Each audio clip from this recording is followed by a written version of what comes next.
Meralco Balls versus Tropang 5G. Ito lang ang kanilang laban ngayong Miyerkules. Ito nga ay semi-final game. Ito nga ay best of 7 series. Paunahan lang dito makaapat na panalo para makapasok ng finals. So matinding pagsubok nga ang dinaanan ng Tropang 5G para makapasok ng semis. Dahil 2 beses nga nilang tinalo itong NLEX Road Warrior. So unang game nga nila kontra NLEX, no, ang score nga dyan ay 96-93. So 3-point lead nga lang naging abante dito ng Tropang 5G. At ang leading scorer nga rito ay si Bolbol. Nakapagtala nga siya rito ng 34 points with 14 rebound. At sa pangalawang laban din nila, no, panalo pa rin sila rito. At heto nga yung kanilang previous game. So dito nga sa first quarter, mainit kagad ang opensang ginawa rito ng NLEX Road Warrior. Kung sana ay agad silang nakalamang dito nga sa TNT. Wala pa masyadong nagiging sagot ang TNT sa opensang ginagawa nitong NLEX. Kaya naman dito ay naungusan sila. Kaya ang score dito sa half a minute game ng first quarter, 17-10. Natambakan nga sila rito ng 7-point lead nitong NLEX. Pero bago matapos ang first quarter, nakapag-adjust nga rito ang TNT at natunaw kagad yung malaking kalamangan dito ng NLEX. Maganda naging pacing ng nilalaro nitong TNT. Kaya naman dito ay naungusan nila itong NLEX at nakalamang pa sila. Ang score nga rito bago matapos ang first quarter, 30-33. Abante ng 3-point itong TNT. At pagdating ng second quarter, dito nga ay naiiwan na itong NLEX. Unti-unti nga nakakalayo sa puntusan itong Tropang 5G. Medyo inaalat sa opensa rito ang NLEX. Kaya naman ang score dito sa halos half a minute game ng second quarter, 45-53. Abante nga ng 8-point lead itong Tropang 5G. At sa pagtatapos ng second quarter, bit-bit pa rin ng Tropang 5G rito ang kalamangan. Malaking puntos pa rin ang hinahabol dito ng NLEX. Yun nga lang ay mas lalo pang lumaki ang kalamangan dito ng Tropang 5G. Hirap ang pigilan ng NLEX ang opensang ginagawa nitong TNT.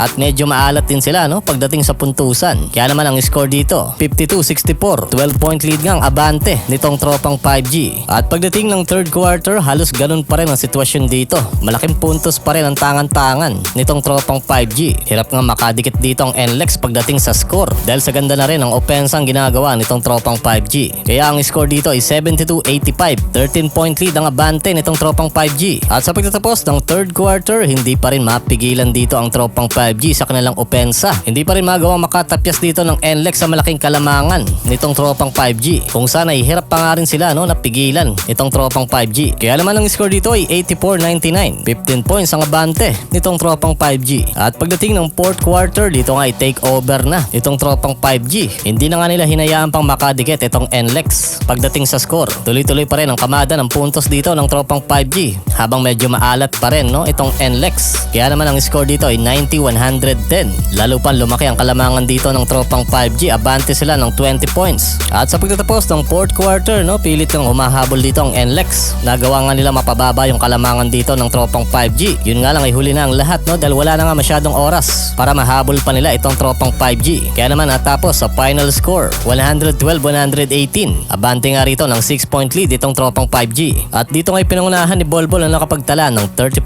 points with 13 rebound. At ikalawa naman si RR Pugoy na merong 21 points with 6 rebound and 4 assists. Ikatlo naman si Calvin Optana na merong 20 points with 7 rebound and 3 assists. At ikaapat si Jason Castro na merong 14 points with 4 rebound and 8 assists. At panglima si Cabantin na merong 9 points with 3 rebound and 1 assist. At ngayong Miyerkules nga haharapin na nila itong sister company nila ng Meralco Balls. Sino kaya makakakuha ng unang panalo? Ano ba sa inyong palagay? Mag-comment lang ng opinion at babasahin natin yan at pag-uusapan. Meron nga pala mga PBA jersey dyan, no? Meron din mga Gilas shirts at meron din mga bola. Pwede nyo itong silipin, nandyan lang po sa mga link. Pag clinic mo ang link na idediretso ka patungong Shopee or Lazada. At shoutout nga pala kina Dave Bordado, Neil K6G, Renz, Joey Halina, Elizalde Lucero, Reynaldo De Leon, Francisco Rejas, Chito Kaide, kay Insan Christopher Antipuesto, Dalawa Nato, God is Good, Bamboo Golden, Saitama Genos, Isa Lang Muna, Pinoy Sports Video Production,